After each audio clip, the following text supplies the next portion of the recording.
Estamos recebendo hoje, no Fundamentos do Processo Civil, grupo de estudos da Universidade Federal do Espírito Santo, a professora doutora Sofia Temer, que é muito conhecida por esta obra, que na verdade deveria ser já a sua tese de doutorado, mas era a dissertação de mestrado, Incidente e Resolução de Demandas Repetitivas, publicada pela Juspodium, obra premiada pelo Prêmio Calmon de Passos, da ANEP, e vem conversar conosco sobre um tema totalmente inovador, um tema que vai muito além da pesquisa inicial e mostra um pouco do fôlego de pesquisadora da Sofia, que virou a estratégia de pesquisa dela para um outro tema.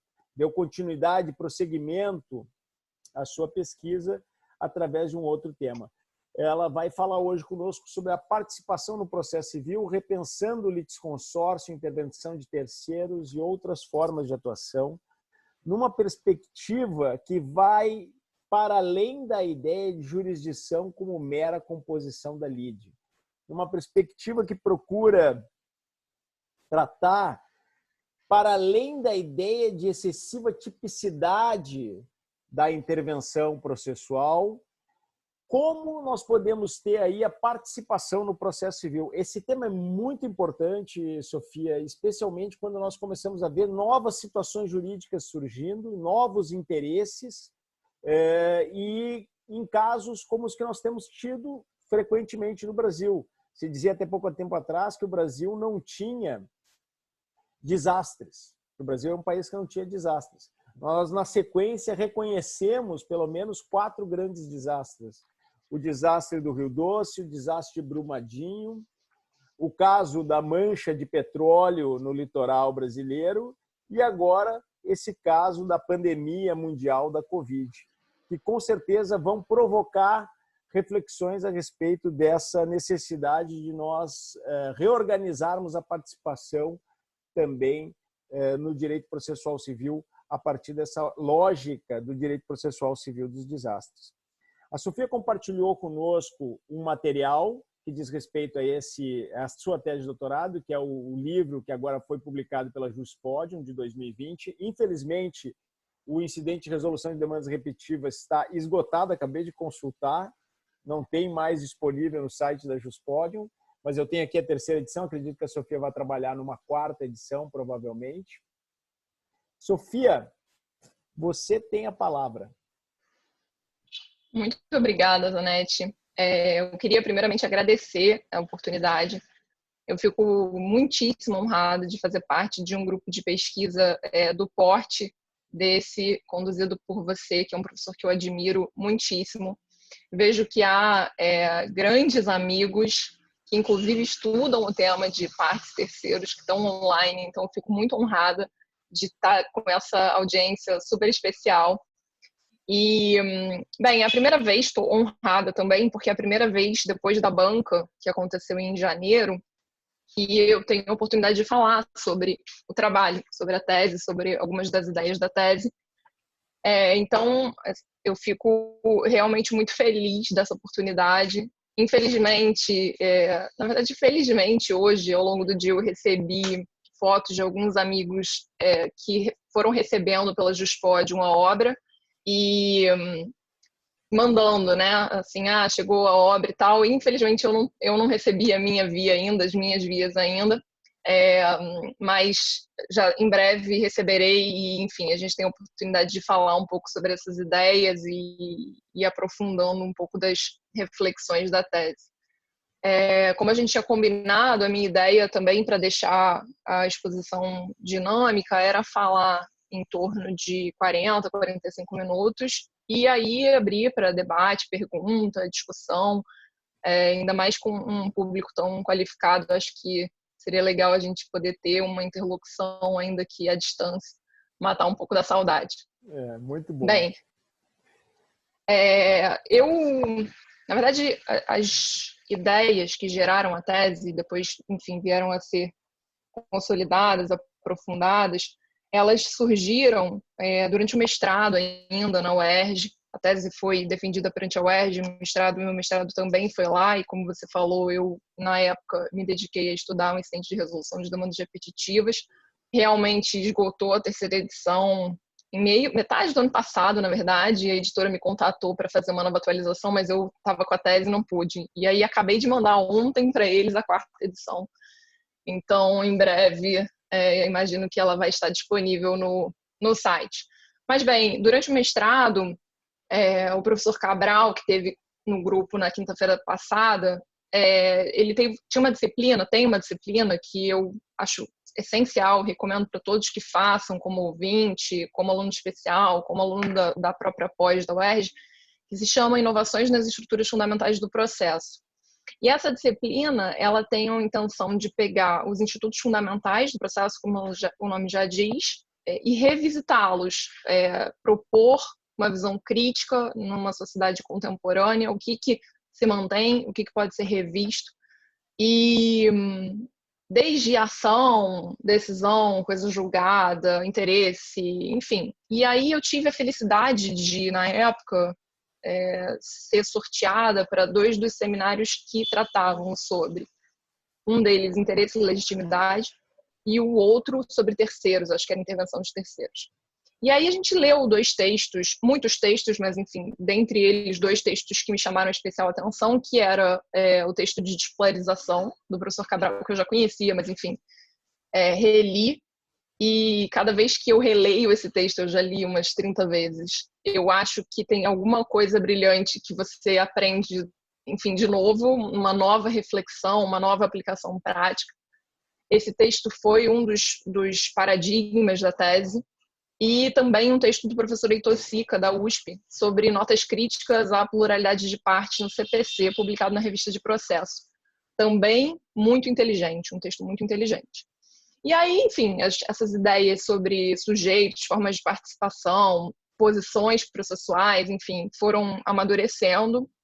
Na dissertação, a minha intenção inicial era escrever sobre sujeitos no IRDR, mas, dada a limitação de tempo, e enfim, acabei fazendo um trabalho mais panorâmico, embora o meu capítulo sobre sujeitos seja mais aprofundado e mais detalhado do que os outros, porque, na verdade, ali já dava para ver qual era a minha paixão. E, bom, e esse tema ficou, eu fui amadurecendo, e aí, ao final, a escolha foi, durante o doutorado, falar sobre o tema de participação, a modalidade de atuação, interesses, quais os interesses permitem a participação no processo judicial e por aí vai. E, na realidade, desde o mestrado, me pareceu que o problema principal do tema era um descompasso entre a disciplina clássica, sujeitos, formas de intervenção de terceiros, que eu chamo formas nominadas de intervenção de terceiros, que são aquelas que ficam no título específico do CPC, então chamamento, denunciação, assistência, o descompasso entre essas modalidades, essa disciplina clássica de partes e terceiros e o atual contexto da sociedade da própria jurisdição. Então, quando você vê que a jurisdição tem hoje muitos novos papéis, diferentes papéis, variados papéis, e ainda um regime de partes e terceiros e participação para um determinado contexto de lide, de resolução de lide, é fácil de explicar esse descontexto, esse descompasso. Um minutinho. Acho que está tendo algum barulho, não sei se vocês estão me ouvindo bem. Vocês estão me ouvindo bem? Estamos, mas tem talvez algum microfone aberto. Eu não posso fechar todos, senão eu tiro também o teu. Eu estou tentando fechar. Não, claro, eu não sei se é de repente aqui, mas eu estou ouvindo um barulho. Enfim, tava bom, mas de repente veio um barulho. Muito bem. E aí, bom, estava falando. Essa criança não é aqui por enquanto. Essa criança não é aí. Também não é na Fernanda, ela está dizendo. A Fernanda poderia ser, que normalmente a gente tem interferência dos filhos dela nos nossos vídeos, mas dessa vez ela tá no mudo. Eu acho que o áudio da Belua está aberto e o áudio da Eduarda estava aberto, mas ela fechou. Bom, e aí a gente tem esses novos papéis, e aí, enfim, foi fácil exemplificar isso na tese. Quando eu quis comprovar esse problema, foi fácil de exemplificar, porque você pega, por exemplo, os próprios meios de resolução de questões repetitivas. não tem nenhuma disciplina no CPC, enfim, quem são os sujeitos, como eles participam, quais são as consequências. Pelo contrário, o CPC trata indistintamente todos como interessados e vamos que vamos. Falta uma disciplina, um regramento específico para essa participação, o que leva a começar a se apropriar de modalidades nominadas como assistência. Então, toda aquela discussão da assistência, se os interessados são assistentes, IRDR e por aí vai. A mesma coisa no controle de constitucionalidade. A doutrina clássica diz que é um processo sem partes e sem contraditório. Então, mais uma vez que você vê que a disciplina clássica é tão enraizada com resolução de conflito subjetivo, de lide, de bipolaridade, simplesmente não faz sentido nas outras formas de jurisdição, de atividade jurisdicional. Mesma coisa na jurisdição voluntária. Robson Godinho tem um livro fundamental, eu diria agora já recente e já fundamental sobre jurisdição voluntária, sobre procedimentos especiais de jurisdição voluntária, que ele justamente diz a jurisdição voluntária está ocupando um segundo lugar na disciplina processual e talvez isso precise ser revisto, né? E aí você vê a questão de partes e terceiros na jurisdição voluntária. É quase que eles são correntes se afirmar que, como lá não tem lide, não tem autor e réu, tem só interessados. Mais uma vez, sem dizer o que significa interessados na jurisdição voluntária. Quem são essas pessoas? O que elas fazem? Como elas agem? Quais são as consequências da sua atuação? E aí você vai escalando para outras formas de atividade jurisdicional, nos processos concursais, nos processos coletivos. É histórica, né, a tentativa de engendrar um sistema de participação que seja adequado para essas formas de atividade jurisdicional complexa. Mas a gente não precisa ir para essa atividade jurisdicional complexa fora do código para fazer esse ponto, perceber esse ponto. Veja, produção antecipada de prova é mais uma renovação da atividade jurisdicional, se você pode dizer assim, e mais uma vez a gente está às voltas com a pergunta de quem é autor e quem é réu na produção antecipada de prova. Quem é demandante, quem é demandado, quem está no polo ativo, quem está no polo passivo, sem pensar, sem dar um passo atrás e pensar, faz sentido autor e réu, polo ativo, polo passivo, na concepção clássica, na produção antecipada de prova? Bom, e aí a gente tem, enfim, milhares de exemplos, eu busquei apresentá-los na tese, e basicamente o ponto comum é que em todos os procedimentos, os processos em que não temos a lide clássica entre Caio e Tício, pretensão resistida, exercida e resistida, uma contribuição fundamental de Carnelucci, isso nem se questiona de forma alguma, mas enfim, toda vez que você tem uma configuração de litígio, não sei nem se a gente pode continuar usando o termo litígio, porque ele também carrega uma carga muito grande, né? Mas toda vez que você tem um processo, uma atividade jurisdicional que não tem a lide clássica, se percebe o descompasso no modelo de partes e terceiros, e isso se dá pelo fato de que o processo foi construído para aquele contexto único, e não foi reinventado, especialmente no que tange à participação. Então, a tese pretendeu justamente enxergar o processo para além desse contexto. Eu acho que uma das falas mais felizes do Fred, que estava na minha banca, foi que me deixou especialmente feliz, foi que ele falou assim, Sofia, uma das coisas que mais me agrada na tese é que você parte do paradigma da complexidade. E hoje, na sociedade em que a gente vive, como você bem mencionou, tivemos 4 desastres recentes que não podem ser vistos a não ser pela complexidade, pela diversidade, pela variedade. Então, no cenário atual, no mundo contemporâneo, você não tem como pensar atividade jurisdicional, processo, participação, a não ser pelo filtro da complexidade como você faz. E aí, bom, uma das questões justamente que eu tentei demonstrar no capítulo 1º da tese, que é o capítulo de análise do estado da arte, do problema da participação, uma das características que eu destaquei foi justamente a tipicidade. Todas as modalidades de atuação e de intervenção, elas estão restritas a típicas situações conflituosas, individuais, bilaterais, patrimoniais.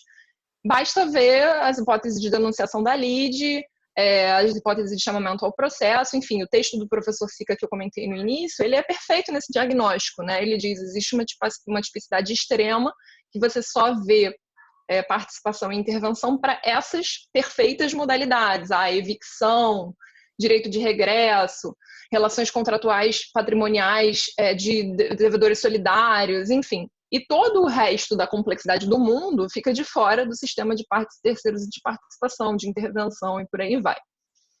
E aí, para a tese especificamente, a consequência mais direta que daí eu extraí, enfim, a partir da qual eu comecei a desenvolver as propostas que vieram nos capítulos 3 e seguintes, 3 a 7, foi justamente que as próprias ideias de interesse e legitimidade continuam sendo vistas a partir da típica lide. Tanto é que a gente está acostumado à ideia de legitimidade ser a pertinência subjetiva da lide e não questiona interesse e legitimidade para as outras formas de atuação. Como é que isso funciona? Como é que isso se desenvolve, né? Especialmente em relação a terceiros, a ideia de interesse jurídico, que está, historicamente, a gente pega todos os manuais, durante a tese eu revisitei, né, todo o estudo que você tem de graduação, de mestrado, as doutrinas clássicas de partes e terceiros, até mesmo de eficácia da sentença, da coisa julgada, todas elas são praticamente unânimes, talvez seja um dos únicos campos da doutrina que são unânimes em dizer interesse jurídico é o interesse qualificado para atuação judicial. Então, toda vez que você tem entrelaçamento entre relações jurídicas, criando vínculos de cotitularidade, prejudicialidade, dependência, você tem interesse jurídico, porque o sujeito vai ser afetado na sua esfera de direitos e aí, por consequência, ele pode ir ao judiciário. E aí, a tese realmente se propôs a pensar, isso é verdade? A gente tem que realmente dizer que interesse jurídico é o único interesse legítimo para permitir a participação no processo judicial? Eu adotei na tese como vetores, na verdade são ideias fundantes, né, das propostas que seguem, as ideias de diversidade, de responsabilidade, de flexibilidade, porque eu tentei mostrar que o modelo de processo de participação que eu estava propondo, ele tinha que necessariamente partir desses 3 vetores. A diversidade, porque o judiciário hoje exerce variadas funções, tem variadas feições e há diversos e variados interesses e legitimidades perseguidos no processo. A responsabilidade que congrega, né, as noções de boa-fé, de cooperação e de contraditório para dizer que todos os sujeitos cooperam no sentido de operar conjuntamente para estruturar o processo, inclusive no que tange ao regime de participação, que é uma das propostas, que o regime de participação ele seja ele próprio customizado pelas partes, enfim. E, por fim, o vetor da flexibilidade, porque justamente é necessário você adequar em concreto o regime de participação. E isso fala super com a tendência atual de flexibilização do CPC, do processo, a inserção de técnicas especiais, enfim, tem tido muitos textos interessantes sobre isso, livros interessantes, lives, enfim. Então, a tese pega esse arcabouço, se funda nesse arcabouço para as propostas que seguem nos capítulos 3 a 7. Mas, infelizmente, como a gente tem pouco tempo, eu gostaria de falar sobre a tese toda e não vou poder. E seria uma alegria para a gente. Ouviu falar sobre a tese. Para mim também. Mas a banca de defesa teve, sei lá, quase 5 horas. Então, a gente vai poupar fazer uma coisa mais curta. Hoje eu tive que escolher, fazer um corte em relação a que tema, enfim, que eu gostaria de discutir e apresentar para vocês. E o tema, justamente, que eu pretendo expor e a gente conversar, é a questão da participação além do interesse jurídico, né? O capítulo 5 da tese, que eu mandei um trecho inicial para vocês, justamente o título dele é Participação além do interesse jurídico, percebendo outras formas de intervenção e outros interesses, alguma coisa desse sentido. Para responder justamente a pergunta de se o interesse jurídico, nessa concepção clássica, então toda vez que eu falar interesse jurídico, na tese eu usei aspas, mas enfim, toda vez que eu falar interesse jurídico, eu estou me referindo àquele tipo de interesse jurídico que a gente está se habituado, que gera por exemplo, a possibilidade de intervenção via assistência, e enfim. Então, esse tom do interesse jurídico, a sua concepção clássica, se ele era o único a autorizar realmente a atuação dos sujeitos processuais. Porque se você der uma rápida olhada na jurisprudência, além da doutrina, é uma lição praticamente corrente de que o interesse de fato é insuficiente para provocar intervenção, que o prejuízo econômico é insuficiente para provocar participação, e a gente fica sendo martelado, né, com essa lição de que só interesse jurídico, prejuízo jurídico, e vai tentando, até mesmo na prática, né, eu sou advogada, toda vez que a gente tem uma hipótese que foge um pouco disso, fica tentando encaixar, né? Até prejuízo jurídico, sim, porque X ou Y ou Z, vai forçando ali uma barra. E no final de contas, o que eu tentei apresentar é que, na verdade, embora o discurso oficial seja de que o interesse jurídico é o único a legitimar a atuação, na prática isso está longe de ser verdade, né?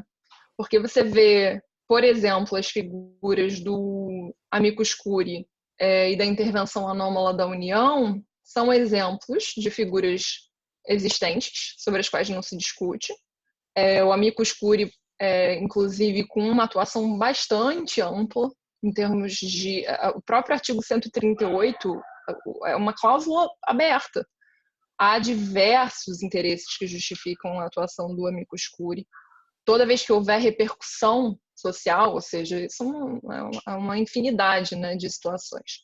E a intervenção anômala da União, de outros entes públicos, quando houver reflexos ainda que de maneira indireta, reflexos econômicos, enfim.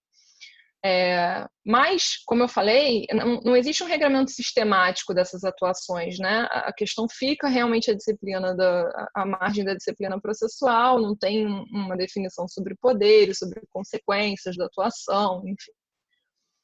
E aí, o que eu tentei fazer na tese, no capítulo 5, foi justamente exemplificando essas atuações. O que eu fiz foi, eu abri o CPC, leis extravagantes, leis especiais, Código Civil, lei de falências, enfim, e foi lendo. Modalidades interventivas, hipóteses de atuação judicial, de participação, fui anotando, meio que tentando extrair um elemento comum delas. Nesse caso aqui que o sujeito pode atuar, ele atua por quê? Que tipo de interesse ele tem? É jurídico no sentido clássico? Então tá bom, é jurídico no sentido clássico, ele vai se encaixar numa das modalidades nominadas. Não é jurídico, é econômico, afetivo, o sujeito tem um interesse afetivo, enfim. E aí, depois de reunir esses exemplos, eu busquei listar, elencar alguns interesses fora do interesse jurídico naquele tom clássico que justificariam, a meu ver, a atuação, a intervenção, a participação judicial. E esse rol, ele é, claro, meramente exemplificativo, porque deporia totalmente contra a própria premissa da tese tentar fechar um rol de interesses suficientes para provocar intervenção. Pelo contrário, o que eu estou querendo dizer é que esse rol está em contínua reformulação o tempo inteiro. Num cenário de complexidade não tem como ser diferente. E aí eu listei esses interesses, essas finalidades, nos seguintes. Interesse em garantir a formação de padrão decisório favorável. Interesse em assegurar exercício ou consistência prática de direito, interesse econômico. Interesse apenas na produção de prova, o interesse na certificação fática. Interesse ou atuação voltada a defender interesse público. Atuação voltada em defender interesses de outras pessoas. Atuação voltada meramente à colaboração com o Poder Judiciário.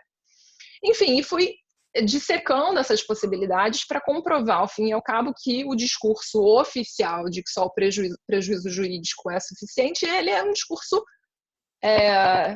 inverídico, no mínimo. E aí, bom, como eu falei que eu teria que escolher um dos temas para falar, e o tema seria justamente a participação além do interesse jurídico clássico, eu vou fazer esse exercício com vocês, de tentar exemplificar para comprovar por que eu acho que essas são as hipóteses, mais uma vez, não exaustivas. Veja, por exemplo, a questão do precedente favorável. Especialmente no CPC de 2015, a gente tem como o Alexandre Câmara gosta de dizer, os precedentes de propósito, na realidade são técnicas, né, processuais que criam um espaço de debate. Nesse espaço de debate é específico para amadurecimento da tese e por consequência, especial para intervenções, ou vamos dizer, propício para intervenções, o fato de existir esse espaço de deliberação e o fato de a aplicação do precedente depois ser obrigatória faz com que vários sujeitos que estejam fora do processo representativo queiram intervir, queiram participar. Tanto é que o CPC prevê, como eu falei no início, manifestação ampla de interessados, né? Você vê no 983, no 1035, no 1038, ele diz interessados e dentro desse termo cabem inúmeras figuras. Cabem inúmeras figuras por quê? Porque vai desde um sujeito que pode ter um interesse jurídico, propriamente dito, porque ele é parte de um processo que ficou suspenso e, por consequência, quando houver a aplicação da tese no julgamento da sua demanda, ele vai ser prejudicado na sua esfera jurídica por aquele impedimento, enfim. Que, inclusive, não é a meu ver, é um interesse jurídico, embora diferente do interesse jurídico normal, vamos dizer assim. E até num debate que eu tive com a Carol Zeda, acho que ela estava por aí, lá aqui no Tribunal de Justiça do Rio, me ocorreu que a gente poderia talvez chamar esse interesse jurídico de interesse jurídico diferido, né? Ele é um interesse jurídico que na verdade, ele vai se justificar no momento da aplicação da tese. Mas, além desses sujeitos sobrestados, você tem também os amici curiae, que podem ostentar interesses variadíssimos, né? Como eu falei, o próprio 138, ele prevê relevância da matéria e repercussão social, cabem interesses variados, né? O que abre espaço, na realidade, para reconhecer, finalmente, que os amici curiae ostentam, sim, interesses. A figura neutra do amigo da corte, hoje já não é realidade, enfim, bastante evidente, né? Você vê que, na verdade, são associações, são federações, são sindicatos que têm seus interesses, porque a tese vai ter reflexos de natureza econômica, de natureza política, enfim, vai impactar a prática de um determinado segmento da economia. E esses interesses, não se encaixam no interesse jurídico clássico, mas são interesses relevantes, né? Essa intervenção que eu chamo para garantir formação de padrão decisório favorável, ela é bastante comum também no direito comparado.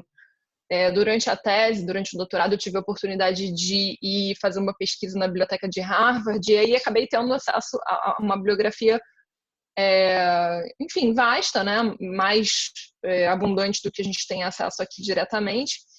E um dos livros que eu li era um livro da Nicole Burley, falando sobre a Corte Europeia de Direitos Humanos, e ela dizia que uma das intervenções mais comuns era a intervenção de Estados-membros que buscavam interferir na formação de um determinado padrão decisório, já que aquela configuração de violação de direitos humanos ou não teria influência nos casos posteriores que se discutisse a mesma violação. Então, os Estados-membros intervêm para formar um precedente que vai ser favorável para esse próprio, enfim, a discussão relativa aos seus atos de soberania no futuro.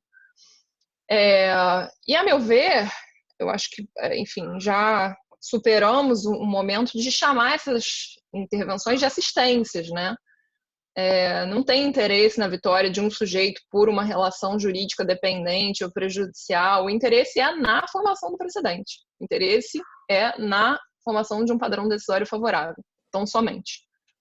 Inclusive, sobre o tema, eu não poderia deixar de comentar que existe um texto do professor Fred e seu, Zanetti, muito interessante, justamente que vislumbram essa intervenção como uma nova modalidade, né? Como uma modalidade atípica, inominada, para dizer, existe uma intervenção dos membros do grupo, esses membros do grupo têm interesse, e isso não se encaixa nas modalidades nominadas, nas modalidades que a gente já tem hoje. Então, esse primeiro item de garantir a formação de padrão decisório favorável, a meu ver, seria um interesse distinto do interesse jurídico tradicional que justificaria a participação no processo judicial. Além dele, o segundo tipo de interesse que eu pretendi desmistificar na tese é o interesse meramente econômico, porque é um pouco agressivo dizer que o sujeito tem interesse meramente econômico, quando na realidade o que está em jogo é a própria consistência prática do direito do sujeito, o exercício prático do seu direito.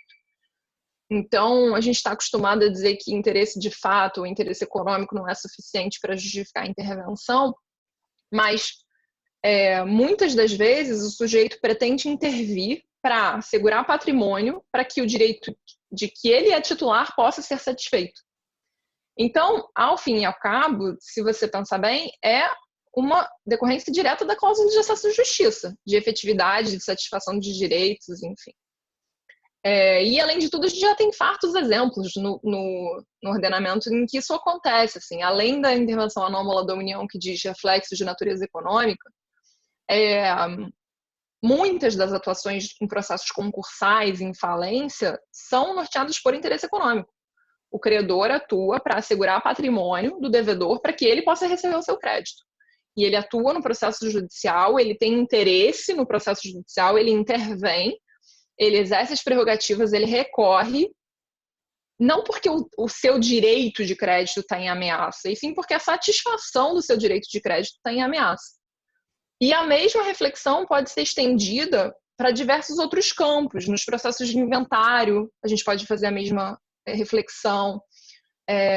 Veja que o próprio Código Civil ele deixa isso muito evidente. Assim, quando você vê no artigo 203, quando ele vai falar de interrupção de prescrição, ele fala assim: terceiros interessados podem provocar a interrupção da prescrição. E existe uma forte tendência de entender que terceiros interessados compreende interessado economicamente. Ou seja, o credor do credor pode interromper a prescrição do devedor. Do devedor não dele, né? Do devedor dele, enfim, na cadeia. Porque justamente ele tem interesse em resguardar que o sujeito que deve a ele receba o crédito e aí, por consequência, possa ter patrimônio suficiente para que ele satisfaça o seu direito. Então, o mesmo acontece com o terceiro interessado que paga a dívida, que afirma que isso é extensível a sócio, herdeiro, enfim, toda pessoa que vai ter um impacto econômico por aquele pagamento daquela dívida, enfim. E aí, na verdade, eu tive a felicidade ao longo da tese de me deparar com uma situação que comprovou, a meu ver, essa reflexão, que foi um julgado bem recente do STJ, o número é RESP 1798937, que era a seguinte situação: o STJ se deparou com a situação em que o advogado, diretamente, queria intervir numa fase de liquidação, uma liquidação de sentença, enfim. E aí o advogado queria intervir sob o fundamento de que os honorários contratuais dele estavam atrelados ao êxito do cliente. Então, os honorários contratuais deles seriam afetados pela liquidação e ele queria, por consequência, intervir, salvo engano, até como assistente na liquidação, enfim. E aí o STJ, ao julgar esse RESP, começa o julgado dizendo assim: a conceituação de interesse jurídico e a distanciação do interesse econômico é uma questão de grande complexidade. Mas, nesse caso, tem interesse jurídico, ou seja, para dizer, se fosse interesse só econômico, não seria permitida a intervenção. Então, nesse caso, tem interesse jurídico, porque se a liquidação for igual a zero, isso vai ter um impacto no reconhecimento da inexistência do direito. Então, o STJ fez uma volta argumentativa para dizer, se a liquidação for igual a zero, vai ser uma questão de inexistência do direito, então o prejuízo é jurídico e o sujeito pode intervir. Mas, na realidade, o que estava em risco não era a existência ou inexistência do direito. A existência e inexistência do direito, a cláusula contratual que previa honorários de êxito atrelados ao recebimento pelo cliente, não estava em discussão. O que estava em discussão era a consistência prática dos honorários que seriam devidos a esse advogado. Então, na realidade, no final de contas, se a liquidação é igual a zero, ele não tem prejuízo jurídico, ele tem um prejuízo de fato, um prejuízo econômico, enfim, se a gente pode usar os termos clássicos.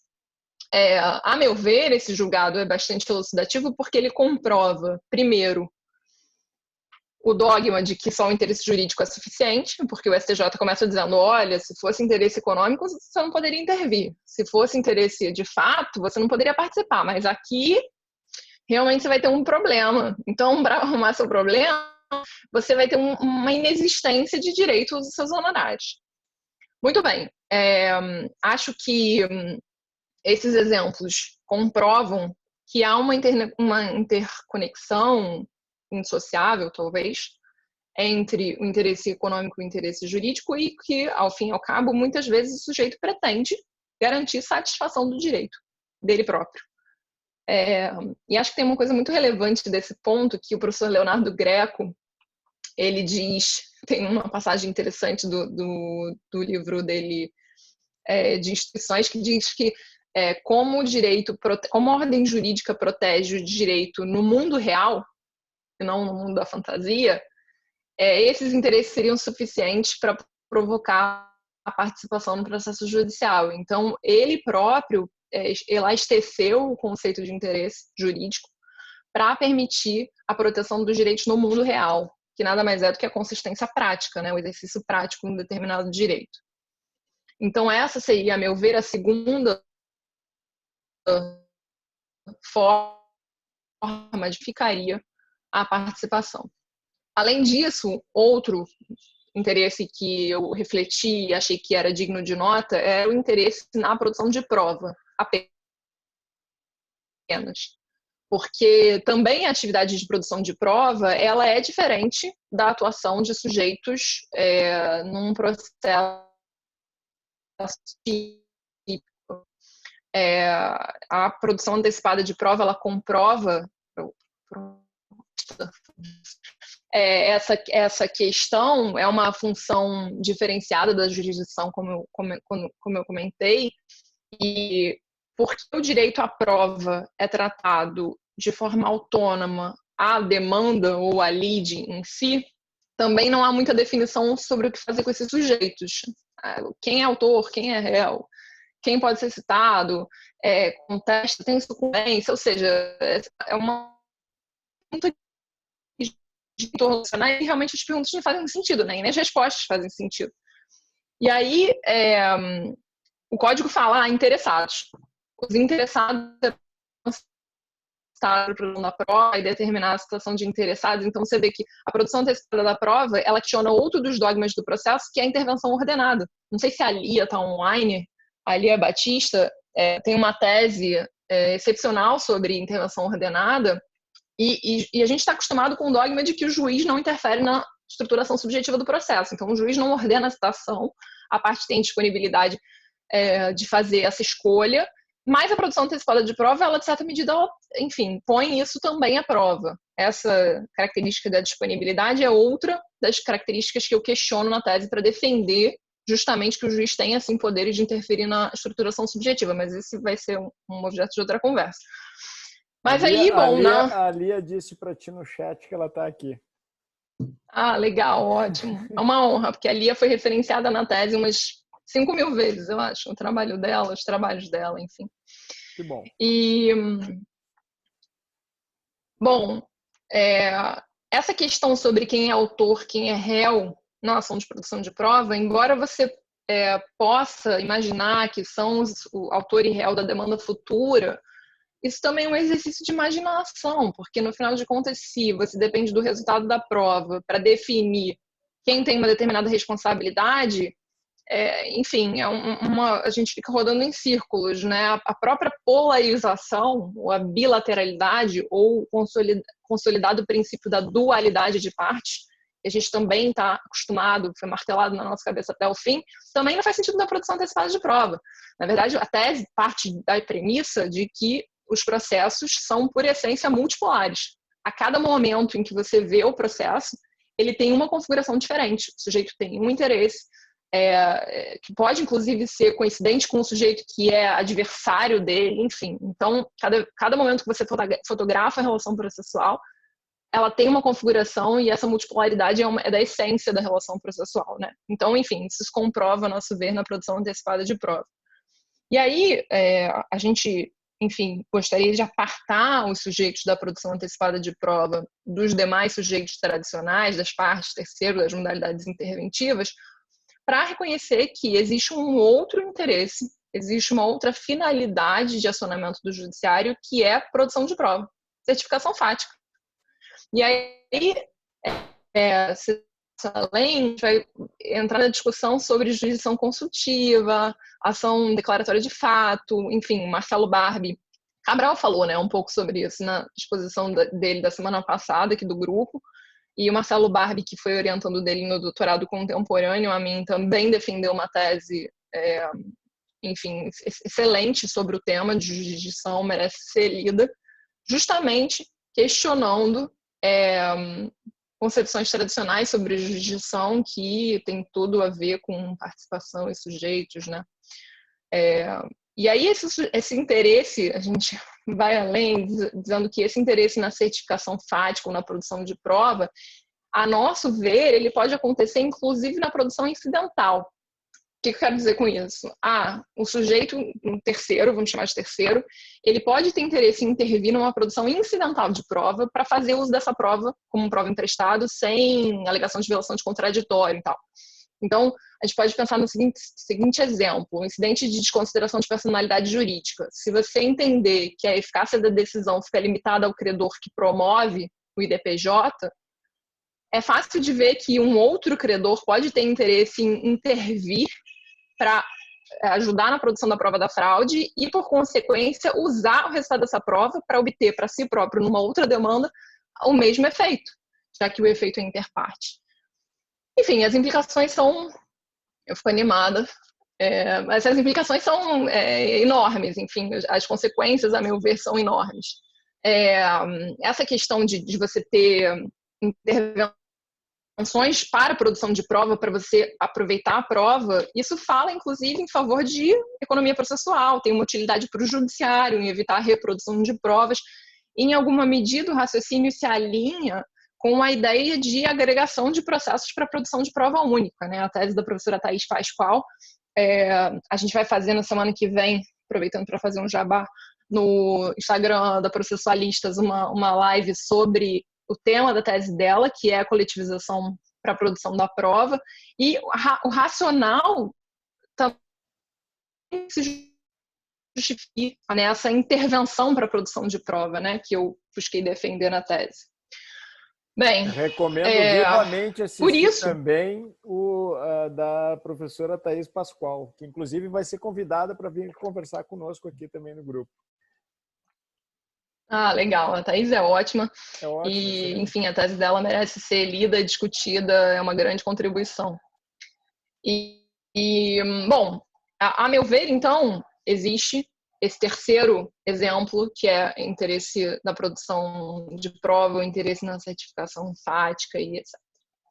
E aí, eu não vou conseguir falar de todos, até para que a gente tenha algum debate, vou falar só o último desses interesses, que eu acho que é especialmente importante para você, Zanetti,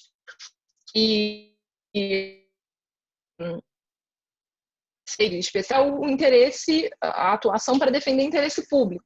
Na verdade, se você pensar bem, a gente tem a noção de que o Ministério Público atua na defesa de interesse público, mas, apesar da função constitucional imprescindível do Ministério Público na defesa de interesse público em juízo, há inúmeros outros órgãos, inúmeros, que são encaixados na falta de uma disciplina processual, como amiticure, como interessado, como intervenção anômala, que buscam defender interesses públicos em juízo. Então, você pensa, CAD, NPI,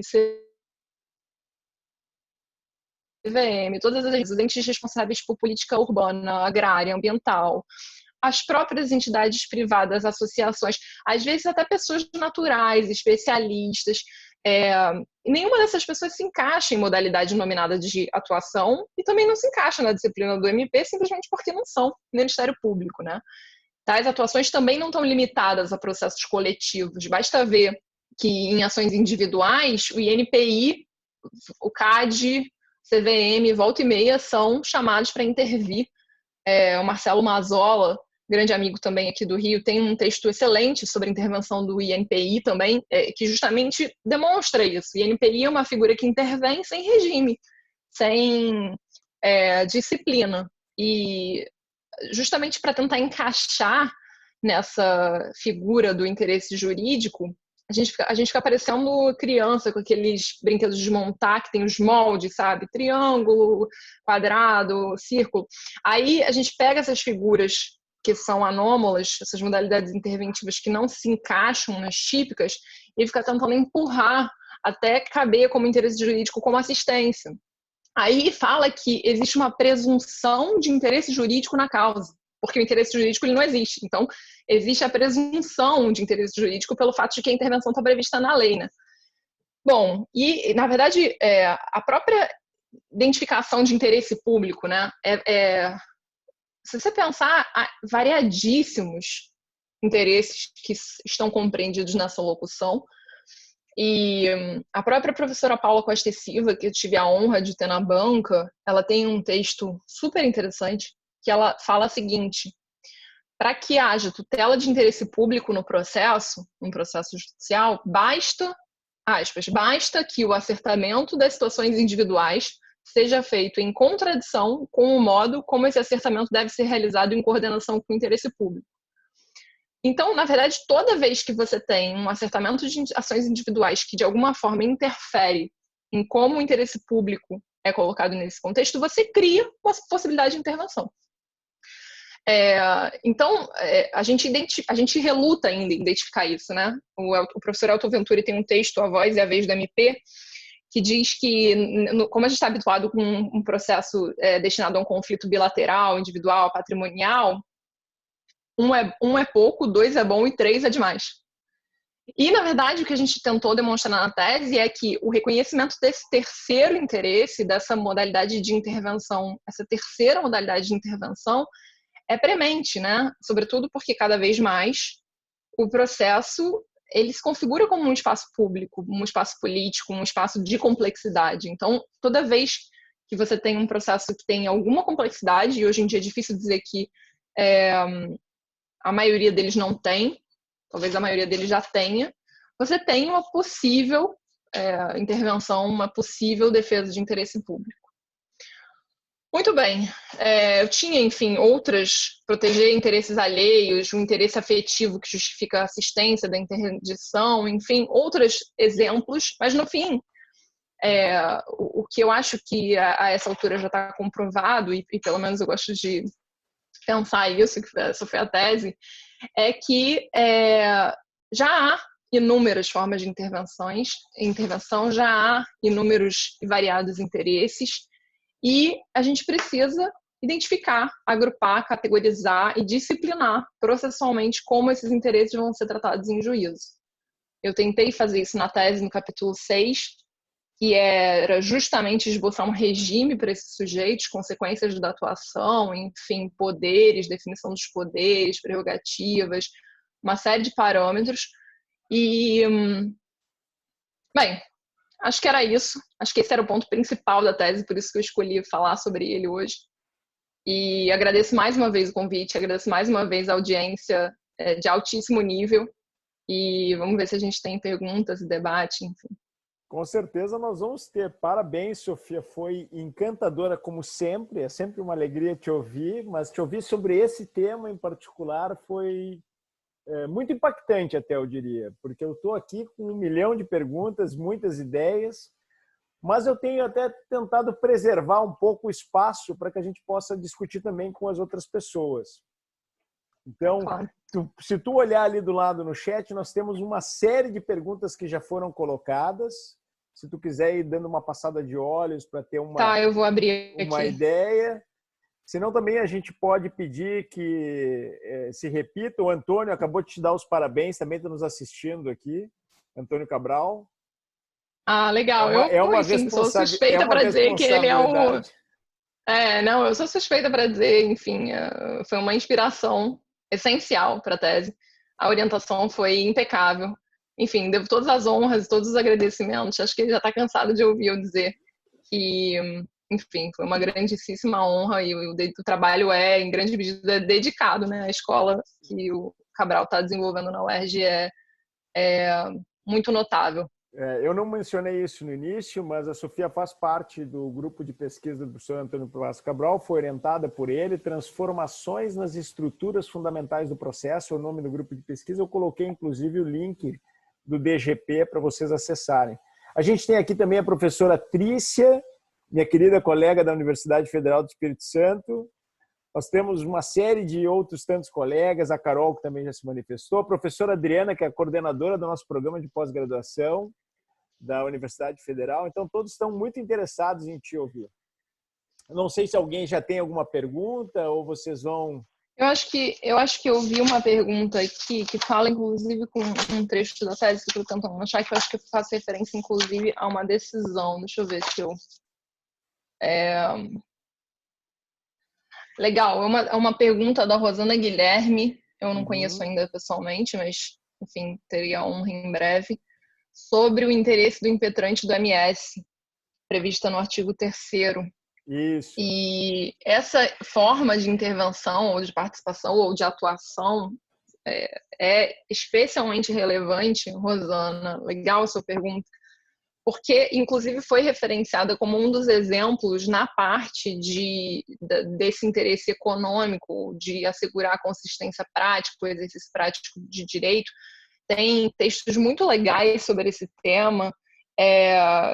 Um texto do professor Talamini, que fala sobre as partes e terceiros no mandado de segurança, que justamente comprova que esse interesse do sujeito, que ele não é o titular do direito, mas ele tem um direito decorrente daquele que é o titular mesmo, esse exemplo comprova que é mais uma hipótese de uma atuação que você tem, que na verdade o sujeito não tem interesse jurídico na concepção tradicional, e o que a doutrina usa para exemplificar, e a própria jurisprudência, em certa medida, agasalha esse entendimento, é o exemplo do locatário que visa impedir majoração de tributos quando o proprietário do imóvel não pretende litigar contra a fazenda.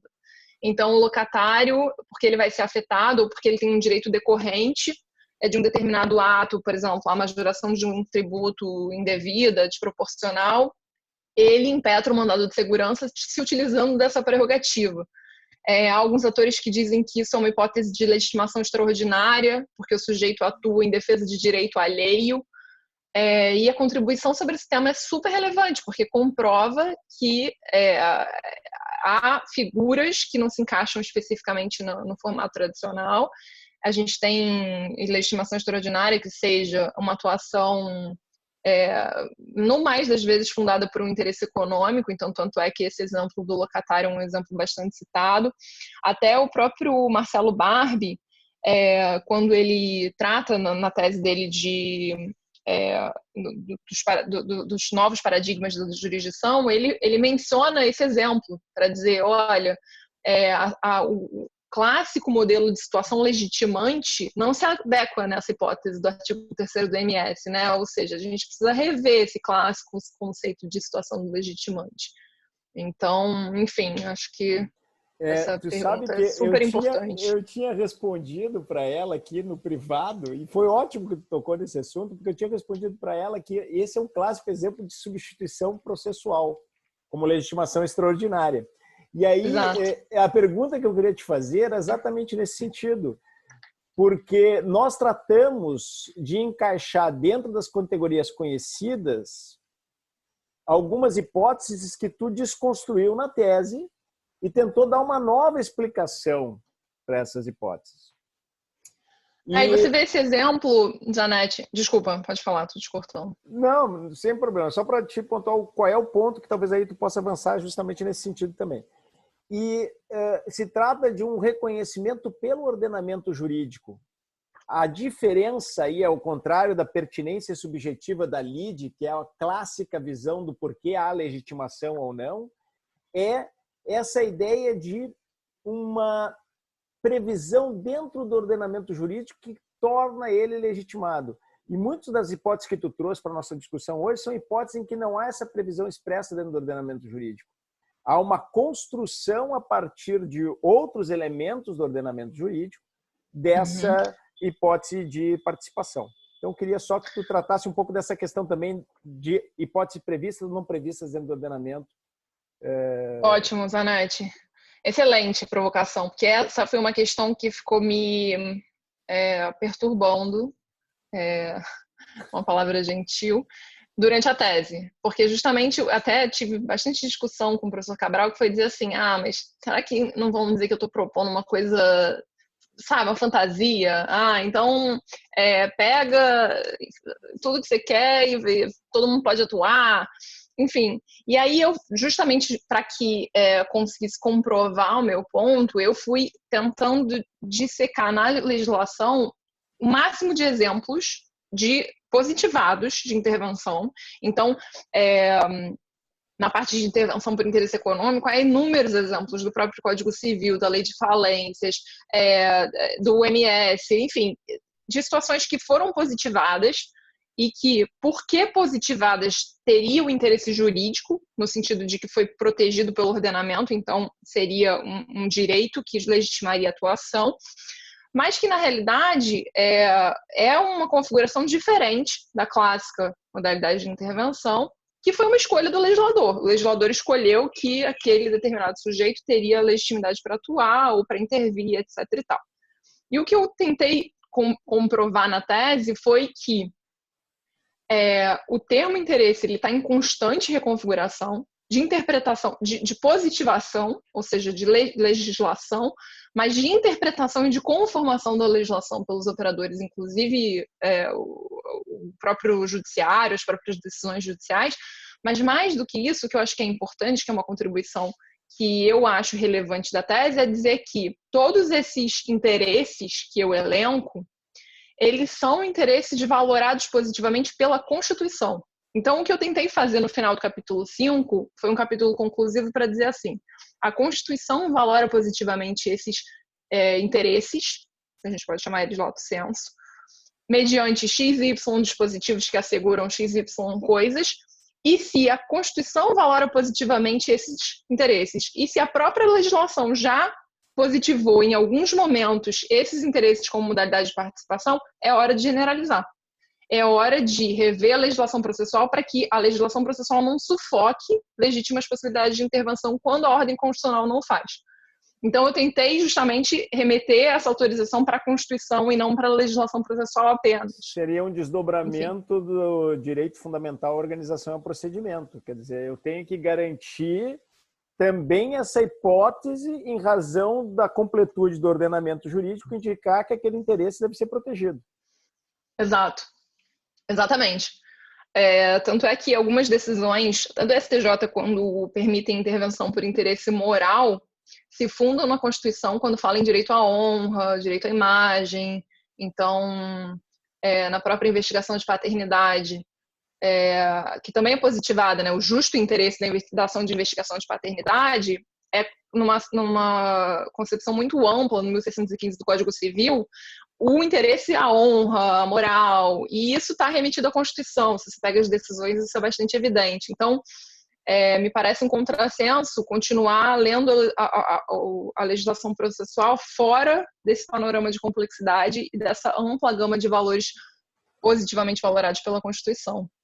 Já tem uma série de outras perguntas aqui, as perguntas estão chegando, eu acho que as pessoas estão com medo de fazer as perguntas pessoalmente, estão mandando todas as perguntas pelo chat aqui. Mas eu acho que a gente pode continuar nessa linha e discutir aqui o que a Suzana Cremasco contribuiu, justamente se seria possível que esses interesses fossem criados ou limitados por negociação processual, até pela presença do Cabral, não sei se ele está aí ainda, né, se seria possível o reconhecimento, né, ou a limitação desses interesses por negociação processual. E aí, excelente. É um tema bem, né? Difícil. E do momento, vamos dizer, né? A tese atual Suzana... tem que enfrentar os temas do momento.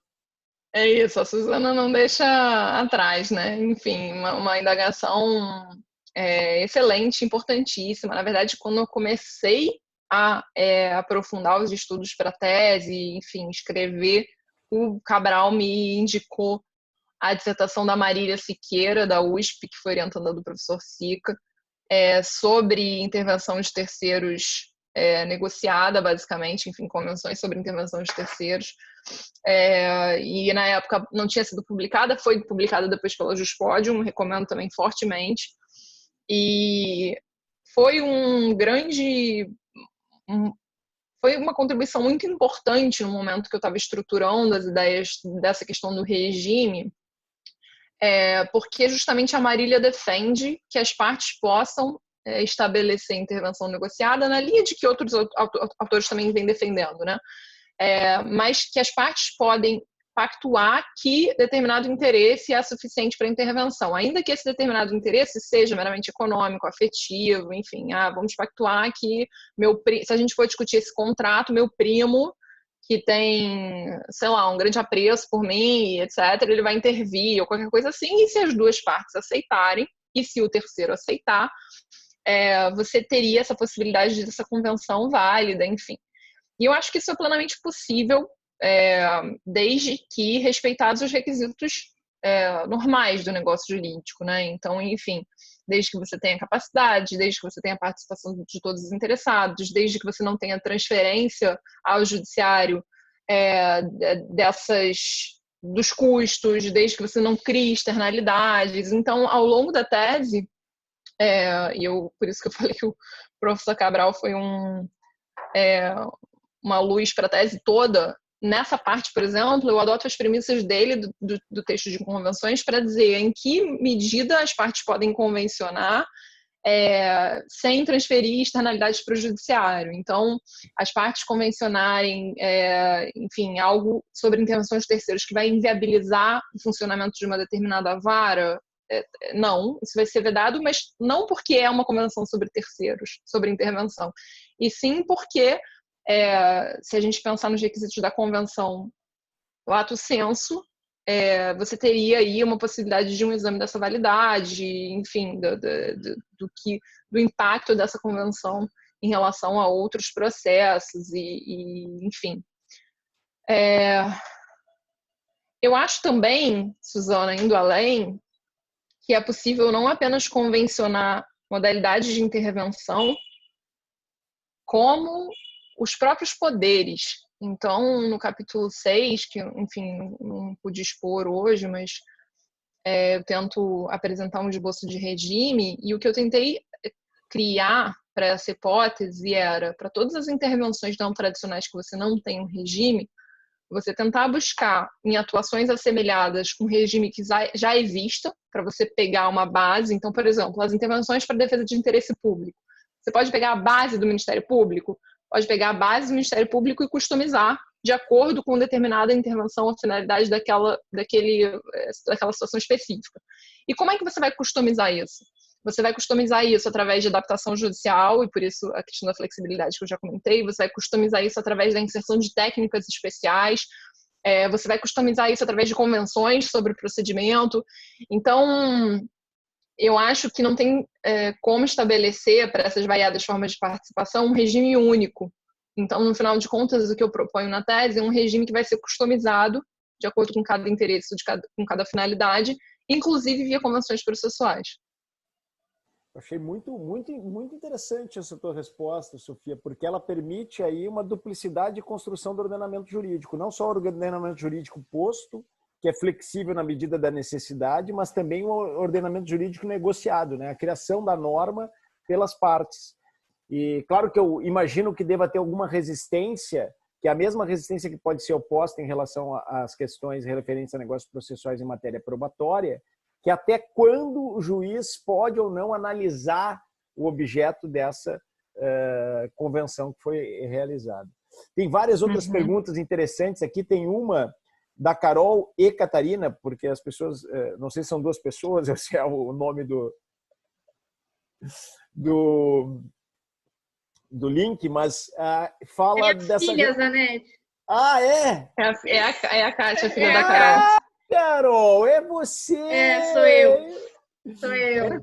Da relação entre interesse e legitimidade. E essa é uma pergunta muito legal, Carol, que eu queria ouvir também da Sofia, porque eu estava pensando aqui nos graus de interesse. Eu e o Cabral temos discutido um pouco sobre isso, a gente tem visto essa questão dos graus de interesse até mesmo para legitimar a intervenção do Ministério Público, que talvez fossem graus de interesse público que diferenciassem o que é a intervenção do Ministério Público apenas como órgão interveniente e a legitimação do Ministério Público como agente. Então, seria talvez interessante explorar um pouco mais esse tema, né? E tratando desse tema do graus de interesse. Deixa só eu complementar. Foi uma coisa que eu discuti bastante com o Barbie enquanto ele estava elaborando a tese dele, de em que medida realmente o interesse que molda a legitimidade. A legitimidade seria uma consequência, e foi coisa que a gente discutiu, estou jogando palavras ao vento. A legitimidade seria uma consequência do interesse. E a Sofia, hoje, ela respondeu a nossa divergência que está lá naquele debate de uma maneira um pouco diferente, que assim, eu estou quase concordando com ela agora, porque a minha questão era que faltava ao terceiro, que tem um processo sobre Estado, faltava legitimidade desse sujeito para interpor o recurso, legitimidade como terceiro prejudicado. Ele pode até ter interesse, mas ele não tem legitimidade para recorrer. E a Sofia, na hora, deu uma resposta meio que eu não gostei, assim, que eu não concordei, mas agora ela falou de um interesse jurídico diferenciado, uma coisa assim, e eu queria que ela comentasse um pouco mais essa resposta. Diferido. Porque, de repente, a gente está caminhando para realmente estabelecer que a legitimidade ela é construída a partir do interesse, não da maneira que se fala para o recurso de terceiro prejudicado, mas um passo além para realmente garantir que esse sujeito seja considerado legitimado. Até em vista da complexidade, né, dessa relação jurídica que se compõe aí no caso. Eu acho que da sua pergunta... Primeiro, obrigada pela pergunta. É bom que a gente vai matando a saudade dos amigos, né? O processualista está participando em peso. E aí, enfim, da sua pergunta, eu acho que a sua pergunta já tem a resposta, porque você mencionou, a gente está acostumado com a legitimidade, com pertinência subjetiva, alguma coisa assim. E eu acho que a visão que se tem muito consolidada é isso, você está acostumado a extrair a legitimidade ou a situação legitimante da lide, de uma relação conflituosa. Você vê quem tem a pertinência subjetiva da lide, quem se encaixa naquela situação legitimante, porque a legislação descreve situações legitimantes a partir da ideia de que o titular daquele direito afetado vai a juízo e, por consequência, ele tem a legitimidade, etc. e tal. Eu acho que uma das contribuições mais interessantes desse tema foi justamente desatrelar a ideia de legitimidade, a ideia de interesse dessa única fonte da lide. Eu confesso que eu não proponho na tese uma dissociação completa entre interesse e legitimidade, assim, no sentido é difícil de vislumbrar as coisas de forma separada quando você pretende uma reconfiguração da própria fonte inicial de onde isso se extraiu, entendeu? Então, no final de contas, se você reflete que você vê legitimidade para determinado ato, enfim, uma das outras premissas da tese, né, a ideia de legitimidade por ato, de interesses em centros de interesse, em zonas de interesse, inclusive foi positivado, né, no CPC, no artigo 17, que não mais fala em interesse para demandar e contestar, e sim interesse para postular em sentido amplo. Você acaba criando a necessidade de uma análise casuística para todo ato que o sujeito vá praticar. Então, eu não sei se eu respondi sua dúvida, confesso que talvez a gente precisasse de uma discussão mais filosófica, mas, para mim, a dúvida em si já antecipou que a concepção que você está adotando de legitimidade e de interesse está dissociada da minha concepção, da concepção que eu estou propondo ou adotando na tese. Então, realmente estou tendo uma dificuldade de responder. Eu acho que na verdade não o tema se torna ainda mais interessante, né? Porque tu estabeleceu premissas, essas premissas te constroem num determinado sentido de raciocínio. E aí, o que talvez me parece, assim, que a gente talvez, tu possa até me esclarecer melhor se eu compreendi bem, é que talvez a própria ideia de intervenção não seja mais uma ideia de intervenção limitada a uma não parte. Pode intervir para se tornar, inclusive, parte, do ponto de vista da legitimidade. Que é o caso, por exemplo, do assistente litisconsorcial ulterior. Ele intervém, mas, na verdade, ele vai, a partir dali, assumir o papel de parte, não o papel de mero interveniente, né? Era nisso que eu queria chegar mesmo, para avançar para a concepção, dependendo do grau de interesse, ele virá um legitimado.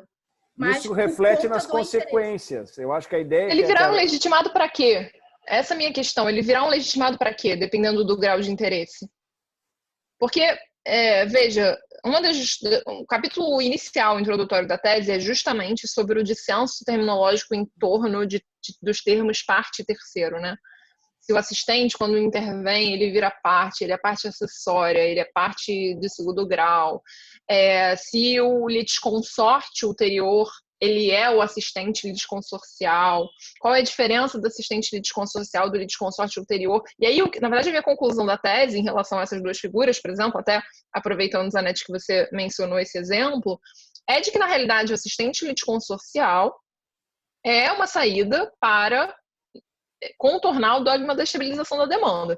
Então, como você não admite modificação da estrutura subjetiva depois da sua estabilização, e você, por consequência, não pode admitir litisconsortes ulteriores, você admite assistentes litisconsorciais que se consideram litisconsortes, mas que não são assistentes, porque defendem direito próprio. Enfim, resgatando, claro, as contribuições de Barbosa Moreira sobre isso. Posso divergir só um segundo? O que acontece? Eu não acho que esse assistente litisconsorcial ele possa ser afetado pela sentença, não. Acho que essa é a grande diferença. Você não tem demanda em face dele, entendeu? Ele não pode sofrer uma condenação. Essa que eu acho que é a grande diferença. E o Código podia criar uma exceção a essa regra da estabilização subjetiva, como ele faz no caso de morte. Se uma pessoa morre no curso do processo de direito disponível, é transmissível, você pode ter sucessão por herdeiros, inclusive no regime de litisconsórcio. Eu acho que aí o tratamento é realmente diferente. Eu acho que, Felipe, o assistente litisconsorcial é uma grande figura não tratada, né? Porque no próprio regime do CPC, quando ele vai falar da consequência da intervenção, que é a justiça da decisão e não a vinculação à coisa julgada, ele limita ao assistente simples. Então, o assistente litisconsorcial, ele se considera litisconsorte para todos os fins. Inclusive, se ele for assistente litisconsorcial porque ele é cotitular do direito, ele vai ser afetado pela decisão como se ele fosse autor ou como se ele fosse réu. Então, ele não vai ter como se esquivar da aplicação da determinada decisão. Inclusive, a lógica de justiça da decisão não se aplica para ele textualmente pelo Código. Então, enfim, uma das propostas da tese, justamente, inclusive, é questionar o dogma da estabilização da demanda, é questionar a estaticidade como uma característica do processo para prever sucessão processual de forma ampla, inclusive em alienação da coisa litigiosa sem consentimento da parte contrária, e uma série de coisas, mas aí a gente vai ter que marcar outro. E vamos fazer, com certeza. Mas eu acho que essa tua resposta foi bem ampla no sentido de contextualizar o problema que a Carol trouxe, e eu queria até citar aqui que o Cabral colocou o excepcional texto dele sobre zonas de interesse, estrutura dinâmica e legitimidade ad actum no chat também. Nós ainda temos um tempo para algumas perguntas. Eu estou achando esse um dos momentos grandes aqui da nossa refundação do estudo online pelo Fundamentos do Processo Civil Contemporâneo. Eu tenho uma dúvida. Sofia, você acha que já dá para hoje a gente extrair uma cláusula geral de intervenção a partir do código que a gente tem? Bela pergunta. Você sabe que uma das coisas que eu discuti com... Vamos lá, não é banca, você pode ser mais ousado. Banca. Tá sendo uma banca. Não precisa se preocupar que nós não estamos examinando. E se fosse para ser examinado, a gente ia replicar só elogios. Bom, chamar minha família aqui para assistir, para ver se dá uma constrangida em vocês, botar eles aqui na tela. Mas, bem, uma das coisas que eu questionei, Felipe, discuti bastante com o Cabral na orientação, enfim, a gente teve muitas idas e vindas durante a tese, por isso que eu digo que a orientação dele foi realmente impecável. Foi isso, se eu deveria propor por exemplo, um dispositivo legal, uma proposta de dispositivo para intervenção, ou se eu deveria propor, por exemplo, uma cláusula geral, ou se isso poderia ser extraído do sistema. Eu confesso que achei um pouco presunçoso propor um dispositivo sobre intervenção e não o fiz. E, na verdade, no final de contas, foi porque eu me convenci que isso não era necessário. Eu acho que, como eu mencionei antes na resposta ao Zanetti, eu acho que não apenas o CPC já tem todas as ferramentas para a gente fazer essa reconfiguração do interesse suficiente para intervenção, como a Constituição na realidade, a fonte de tudo que eu estou propondo para intervenções.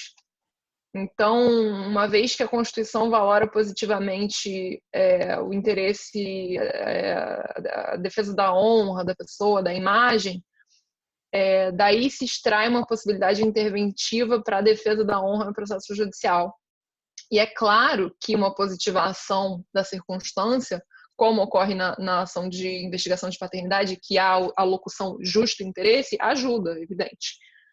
É claro que a intervenção dos amici curiae, que foi generalizada pelo CPC, ajuda, evidentemente. Mas, na realidade, uma das propostas da tese, além dessa remissão direta à Constituição, foi usar a própria cláusula 138, quando prevê a intervenção de amici curiae, como talvez a porta de entrada para essas intervenções. Então, o Fred disse na apresentação ao livro enfim, acho que foi na apresentação, que eu usei o amicus curiae como um benchmark de um novo modelo de intervenções.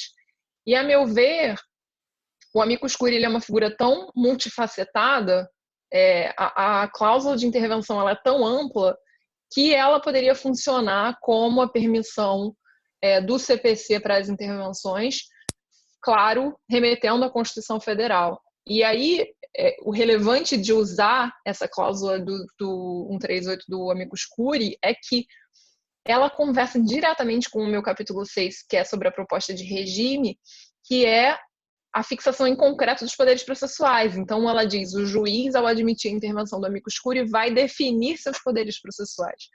Definir as situações jurídicas processuais do interveniente no momento da intervenção é exatamente o que eu proponho no capítulo 6.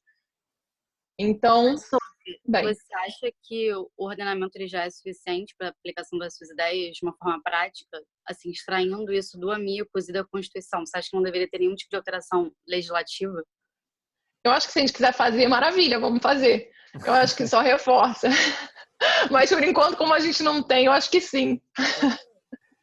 Eu acho que esse é um tema muito interessante. A gente está nessa franja, né? Um novo código, novas ideias, uma nova estruturação do processo a partir do novo código. Então, eu acho muito importante defender a flexibilidade do próprio código, a adaptabilidade do próprio código, como tu está fazendo, Sofia. Eu tenho defendido isso em várias situações. Eu realmente acho que o código foi muito além. Aconteceu um pouco o fenômeno que aconteceu com o Código de Defesa do Consumidor. Embora tenha tido alguns artigos vetados que estavam no projeto ou que foram vetados pelo presidente, depois esses artigos se projetaram no conjunto da obra, na leitura integral do código. Então, eu posso ir adiante mais do que o legislador disse, porque ele disse no conjunto, ele não disse isoladamente por dispositivo. Então, se pegar normas fundamentais que tu citaste e conjugar com 138, tu mostra como tu pode construir o sistema, como tu pode reconstruir. Exato, perfeito, exatamente isso. E, na realidade, você pega o 138, quando ele fala do amicus curiae, é 138 o artigo? É, 138. Quando ele fala do amicus curiae, E aí você pega o 190, quando ele fala das convenções processuais, você pega o artigo das normas fundamentais, que fala de o 139, que fala da adequação pelo juiz, você pega o artigo de citação, que fala que a citação é ato para integrar a relação processual e não para se defender, que corrobora a ideia de que não há um polo contraposto ao outro, você é integrado para variadas finalidades em variadas posições. Você pega o 17, que fala que é para interesse em legitimidade para postular. O arco processual ele vai se abrindo para essa legitimidade ad actum, para esse interesse ad actum, que vai sendo reconhecido na dinâmica do próprio procedimento. Exato. E aí você pega o artigo 327, que fala de inserção de técnicas processuais especiais, e aí você pega... Até existe um arcabouço enorme. Sobre estabilidade subjetiva tem um artigo que eu tenho refletido muito, que é o artigo que fala dos títulos executivos judiciais, é o 515, parágrafo 2º, se eu não me engano, e que fala que permite o terceiro intervir para fazer título judicial, para autocomposição. Permite exatamente a alteração do polo subjetivo. Quer dizer, depois de toda a estabilidade, inclusive do título executivo judicial. Quer dizer, como é que eu posso falar na antiga estabilidade forte da demanda se eu tenho um artigo que prevê isso já na fase de cumprimento da decisão?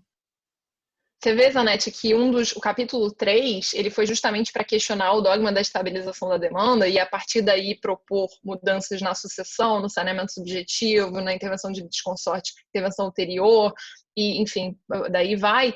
E esse artigo, esse capítulo, eu fiz intencionalmente, o título dele é assim, Relação Processual Dinâmica, propostas à luz do CPC de 2015, porque eu tentei justamente pensar os dispositivos do CPC de 2015 que permitem essa reconfiguração da estabilização, para dizer que o dogma da estabilização subjetiva ele já não se põe. São inúmeros exemplos. Se você pegar, na verdade, o próprio 329, que ele fala da modificação objetiva, perfeito, de causa de pedido, ele não repete aquela frase de mantidas as mesmas partes.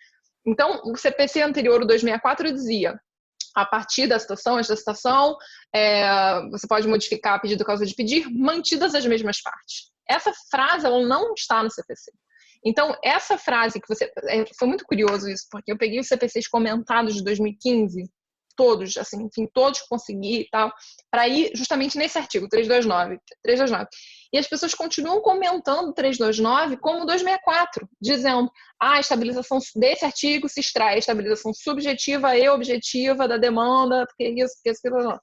Sendo que esse dispositivo ele não tem essa locução. O próprio 338, quando ele prevê saneamento subjetivo muito mais amplo do que prevê a nomeação ou autoria, o 343, quando prevê reconvenção ampliativa, todos esses artigos depõem contra a estabilização da demanda, né? Esse que você mencionou, o 515, da autocomposição com intervenção de terceiros. Enfim, são inúmeros. Sofia, eu acho que foi uma noite excepcional. Todos estão encantados com a tua apresentação, todos estamos cheios de ideias aqui. A gente pode continuar debatendo durante horas, mas nós temos que encerrar. Então, eu queria talvez saber se o Cabral quer falar alguma coisa antes de eu encerrar, se ele ainda está por aqui. Se não, eu queria te pedir que desse as tuas últimas palavras aí, mais uma vez te agradecendo imensamente pela tua colaboração, dizendo que as portas aqui estão abertas para a tua vinda na UFES, inclusive fisicamente, quando passar esse período de quarentena, e que foi uma satisfação para nós te receber. Eu não me aguento, eu vi o último comentário aqui do Délio, eu sei que ele é uma figura presente, e eu só queria, enfim, fazer um pequeno link, que ele mencionou sobre litígios judiciais financiados por terceiro, e esse financiador vai ter um benefício econômico, né? Se esse sujeito deveria ser configurado, se ele deveria atuar junto com a parte financiada. E o último capítulo da tese, o capítulo 7, ele é exatamente sobre essa problemática. Então, a tese, ao final, pretendeu demonstrar que, além do que a gente está acostumado a ver da intervenção por ingresso, existe a intervenção ou a participação nos bastidores. Existem figuras ocultas, sujeitos processuais ocultos, que participam do processo judicial. como é o caso do financiador. Quando ele tem controle sobre a estratégia do processo, sobre a atuação do advogado, claro, quando ele é um financiador puro, não. Mas se ele tem algum tipo de ingerência, ele participa do processo. E aí, ao final, a tese propõe que esses sujeitos sejam considerados sujeitos processuais e, de alguma forma, inseridos no regime processual e na sistemática, enfim, aí são outros 500, demandariam também uma análise específica. Mas, enfim, para concluir, eu fico super animada, você vê, cada pergunta me puxa inúmeras outras reflexões. Foi essa sensação ao longo da tese, foi essa sensação de montanha-russa ao escrever a tese. E agradecer mais uma vez pelo convite, fico realmente muito honrada, foi uma excelente primeira vez para falar dessa tese. E, enfim, fico super à disposição para quem quiser debater, para quem quiser trocar ideia. E, enfim, é isso. Agradecer a audiência e a presença de todos. Muito obrigado, Sofia. Eu vou agora fazer o upload do vídeo no YouTube e te enviar. Reforço aqui da nossa alegria de ter te recebido. Foi uma oportunidade brilhante de discutir novas ideias em profundidade. Nós vamos continuar refletindo sobre esse tema e, com certeza, nós vamos te trazer aqui para falar dos outros capítulos. Então, te prepara que nós vamos ter outras oportunidades de discussão. Como eu tenho dito sempre ao final das nossas reuniões, a ciência é um empreendimento compartilhado, Sofia. Então, nós crescemos em conjunto e no debate. É uma alegria para nós ter a oportunidade de debater contigo. Abraço forte. Até logo. Parabéns, Sofia. Beijão.